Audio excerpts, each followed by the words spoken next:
Hello. How's it going?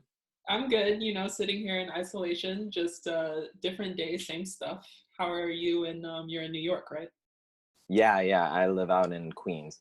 And it's pretty much the same. I just sit home and practice, read, and I'm trying to learn French now. So I'm French. trying to stay busy.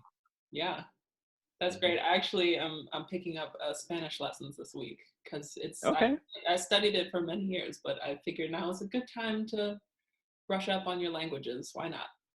Oh, yeah. If you have plenty of free time, you might as well use it wisely, right? Definitely. So today, I suppose we're going to start with an interview of sorts, and I think it would be good for us to introduce ourselves formally for those who are listening. Hmm. My name is Alexandria Hill. I am a violinist based in Chicago, and I currently play in the Civic Orchestra, which is a professional training orchestra. And hello, my name is Mark Allen, and I'm currently a freelance clarinetist here in New York City. Also, fun fact, the two of us actually went to school together in Chicago when I was finishing my undergrad degree at Roosevelt University. She was just starting her master's. Yes, so worlds collide. So Definitely. what is your relationship with the Chineke Orchestra? Well, so this was supposed to be, as funny as it is, both of our first concert tour with the group, but unfortunately, due to COVID-19, that didn't really happen. Yes, yeah, but I'm sure we'll get our opportunity someday Oh, to play with of course, Chineke. Yes. of course. Hopefully. So while we are still here stuck in isolation, what are you doing to stay motivated? Like I said earlier, I've been practicing a lot. I've started reading more than I initially thought that I would have, and I started picking up French. So I think that finding new things to constantly get into is really, it's kept me from being stuck. So I think that it keeps giving me more and more of an end goal. So I like that. I like doing that. Yeah, perhaps maybe we are taking a step back from music so that we don't burn out and that we still enjoy our instruments. While Oh yeah, oh Oh yeah, yeah, definitely. definitely. I think that now I actually have more time to do all of the things that kind of I've written down a bunch of different lists of things that I wanted to do in my spare time, and now that I have an abundance of spare time, I've actually gotten around to doing it. Like I have a ton of books on my bookshelf right now, and I'm gonna make sure that I get through a good majority of them at least. So I'm excited. that's great. So when you do practice, when we actually get around to it, um, what do you find yourself practicing? It's funny.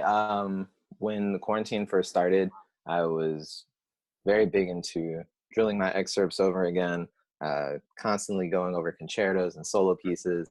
But the more that I've been teaching, I find myself revisiting a lot of the basics. Like I have my old Carl Behrman studies book over there on my bookshelf right now that I haven't touched in about 7 years.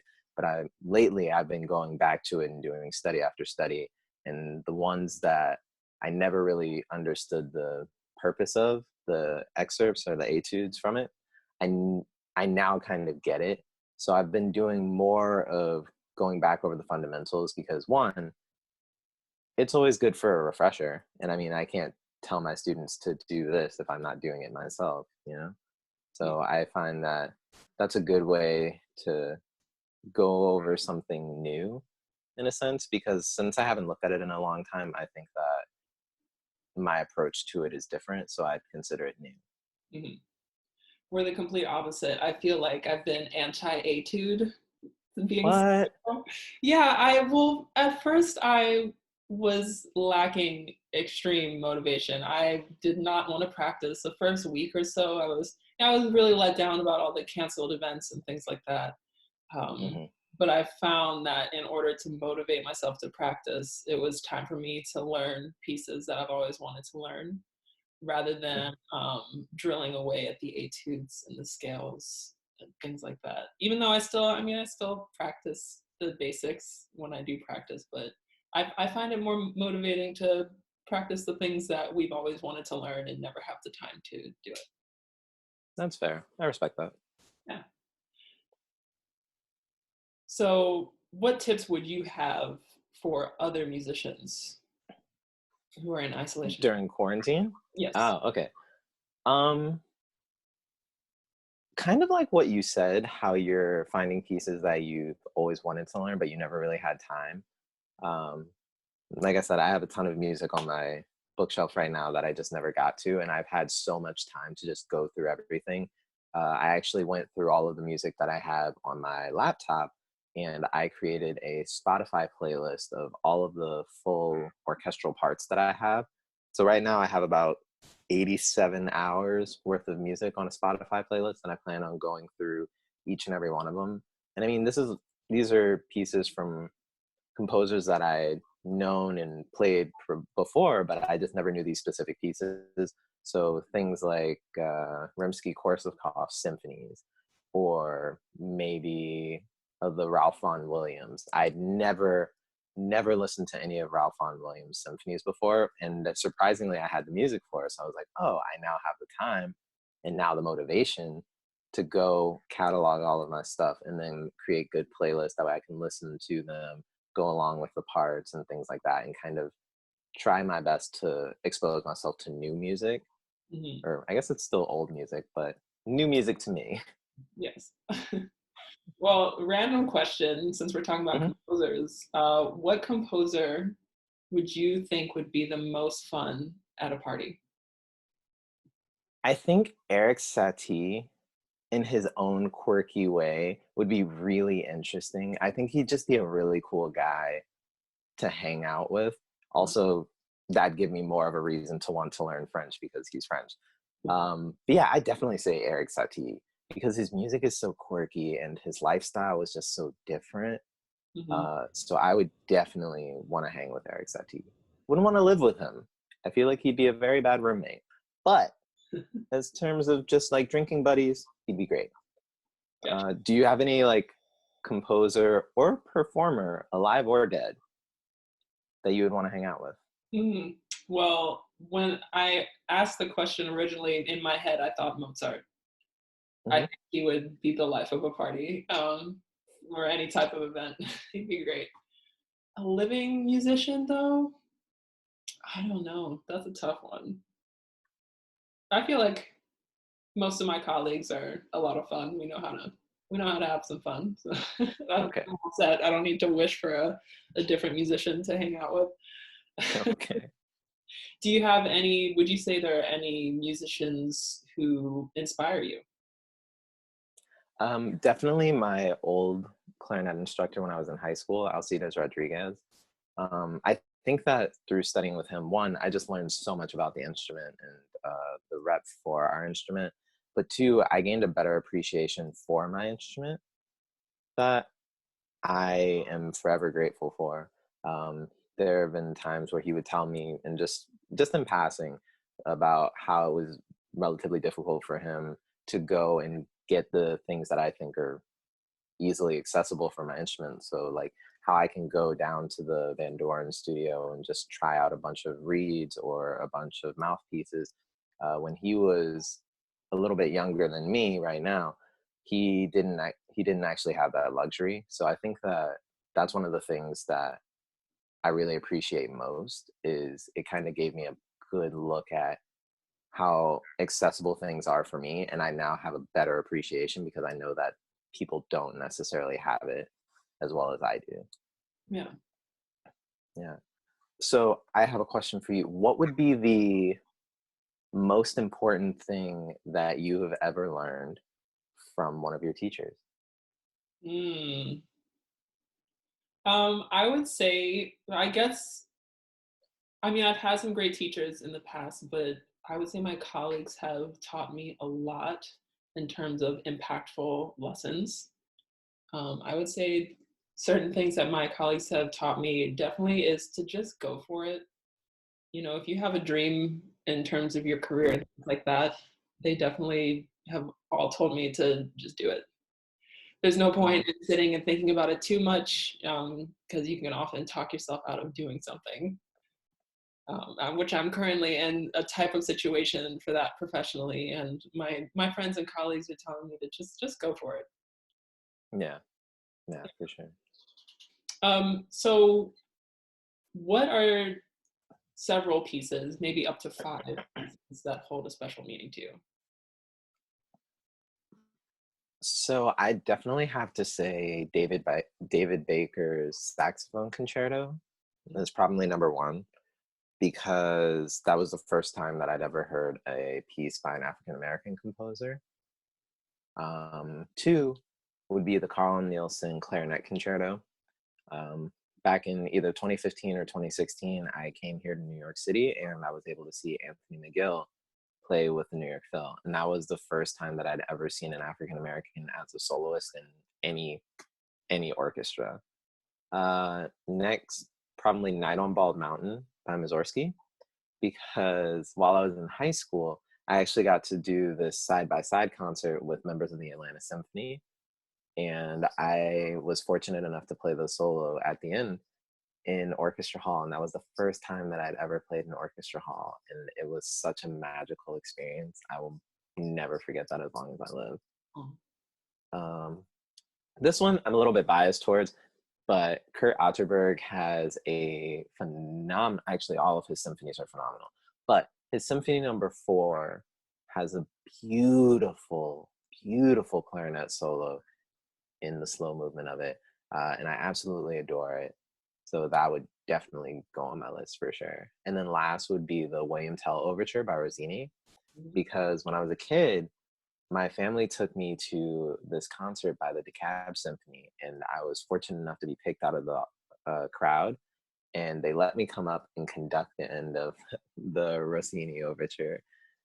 And I even got a little plaque to commemorate the experience, and it's somewhere in my house. I just don't know where, but that was probably one of the coolest things that happened to me. That's adorable. I'm imagining a little version of you conducting an orchestra. Oh yeah, it was great. It was absolutely great. I'm pretty sure that the baton was like bigger than my whole arm, but like that's fine. That's fine. So do you have any pieces that are really, like they hold a special place in your heart? Mm. I would say Rachmaninoff Piano Concerto number 2, Mm, because that really feeds my hopeless romantic soul. Just the whole thing is just like a bleeding heart on your sleeve, complete romantic piece. And then I would say Samuel Coleridge Taylor's Violin Concerto, because firstly, it is one of the most underrated pieces out there. It is such a great piece. It's virtuosic in every way. I just think it's not played enough. mm. And it's also music by Black composers is something that's very important to me. And then I would say the Debussy String Quartet, specifically because when I was just starting to take music seriously, I had heard that piece performed by the Cavani String Quartet when they were in their original formation. They've changed quite a lot since then. And it just struck me how satisfying it was to be able to experience that emotion that they were Mm. giving on stage. And I knew from that point that I wanted to be able to do that for the rest of my life. So, Okay. yeah, those are some pieces that have really impacted me. All Mhm. right. So how has being a person of color, like how have you found, because we only make up, at least here in the States, we only make up about 2% of classical musicians. So how has your experience been kind of navigating the classical music field, it's being as though there are so few of us? Mhm. Well, I would first say that I wouldn't have it any other way. And being a Black woman in classical music, despite the discrimination and sometimes it being difficult, I truly wouldn't have it any other way because of the sense of community that Mm, we have built, especially as Black musicians. Anywhere you go, not just in the country but across the world, and certain experiences that I've got to um, have just have made the experience of being a Black woman in classical music even more special. You know, we haven't mm, got to perform with Chineke yet, but the fact that it exists and the fact that we, can hope to have those opportunities, that makes it all the more special. That's the type of Yeah. experience I would say I've had so far. And you? Um, Honestly, I think that there's this sense of camaraderie that you get when you see another person of color, whether it's in an audition or just a concert setting or anything like that. And I mean, like, when we were in school together in orchestra, there were about, I think there were six. I remember I counted. There were no more than 10. And even though while we were there together at the same time, we never really spoke, but I had this sense of like camaraderie with you, and I think that to me is very comforting, Mhm, um, because I found that when I first got to the school, there were fewer than six of us in the orchestra. And I think that throughout my 4 years of undergrad, even if it was just the addition of one extra person, I feel like I slowly felt more and more comfortable being in that setting. mhm, Um, yeah, so I think that, and I'm also kind of learning to come into my own, like being a black man in classical music, where there aren't that many of us to begin with. I think that I'm slowly starting to come into my own. And I've always appreciated that fact, but now I kind of see how few of us they are. And I realize how special it is when you do get to meet and you do get to perform with other people that look like you and you get to perform for people that look like you. mhm. Yeah, and I don't know if you share this experience, but I found that when I first got started, I was the only person of color in any of the music environments that I was going into, when I was in high school, really young. Oh, Um, and I was convinced I was the only one ever. I didn't know that other musicians of color existed, at least in classical music. And it wasn't until I started going to a conservatory and then slowly but surely I met more and more. So, that perspective that I started with is quite different than the perspective that I have now because I thought I was alone in that experience. my experience is kind of the inverse of that, actually. Mm, So when I was in high school, I was in this program called the Talent Development Program with the Atlanta Symphony. And through it, the Atlanta Symphony members, they would give music lessons to African American and Latino students. So growing up in that environment, while I was in high school, I assumed that we made up a larger population mm, of classical musicians than we did. mhm, So I think that going to undergrad, that was actually a huge culture shock because I was expecting there to be way more people that look like me, and then to just scan the room and just see a sea of faces and only a handful look like me. That was kind of disheartening. But like I said, as time went on and they kept adding face after face, like I slowly felt like I was very comfortable in that setting. mhm. So yeah, so I agree with what you're saying, but mine was kind of the inverse of that, Yeah. where I thought there were way more of us in classical music than unfortunately there are. Um, Mhm. It's an ever-changing journey. It's quite fascinating to be going through it. oh yeah, oh Yeah. yeah. So I guess one final and perhaps lighter question for the interview. If you Yeah. were if you were to be put on a desert island, what hmm what two luxury items would you bring with you? Mm, what, two luxury items? Mhm, So I'd probably have to bring my Game Boy, because since I am in quarantine and there's not much to do besides practice, read, and learn a language, I mhm, decided that I'm going to try and beat all of my video games. And now I'm on beating all six of my Pokemon games that I currently have. So I would want to bring that just so I can finish it, just so I can say that I finished it at least. And then I would definitely have to bring some form of musical instrument, because I can't imagine living a life without music. mm, So I would have to have some way to do it. yeah.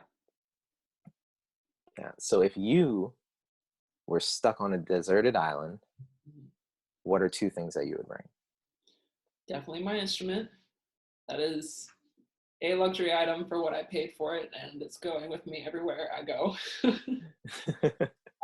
And then I would say some form of technology. It Mhm. feels so basic to say a phone or a laptop, but I want to be able to communicate with my loved ones if they exist in this world where I'm on a desert island. I still want to be able to communicate with them. So I suppose some type of laptop or cell phone, just be able to say hey to the people that I know would be Okay, that's fair. fun. Yeah. Well, this was great. Thank you so much. Of course, of course. I'll talk to you soon. Yes. All right.